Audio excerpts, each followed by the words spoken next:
અરે મમ્મી, મારા મામાને ત્યાં લગ્ન આવે છે ને તો મારે સાડી લેવી છે, તો 2000 રૂપિયા આપજો ને. અરે બેટા એક કામ કર, આ વખત છે ને થોડી તકલીફ છે, તો આવતે મહિને રાખજે ને બેટા.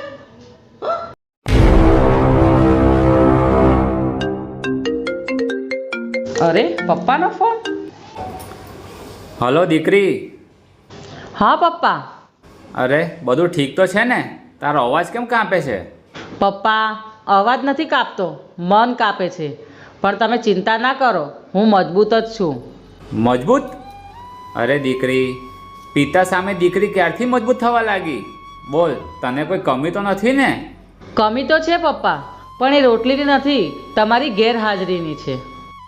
માફ કરજે દીકરી, મારે તને જે જીવન આપવું હતું ને એવું ન આપી શક્યો. નહીં પપ્પા, તમે મને પૈસા નથી આપ્યા પણ હિંમત આપી છે.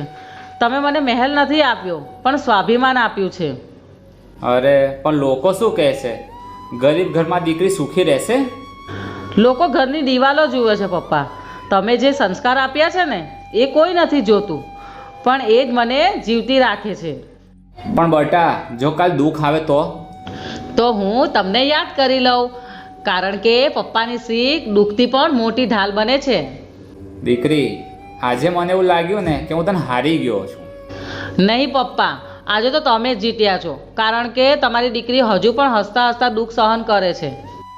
બેટા, ભગવાન તને ખુશ રાખે. હા પપ્પા, ભગવાન નહીં, તમારો આશીર્વાદ જ પૂરતો છે.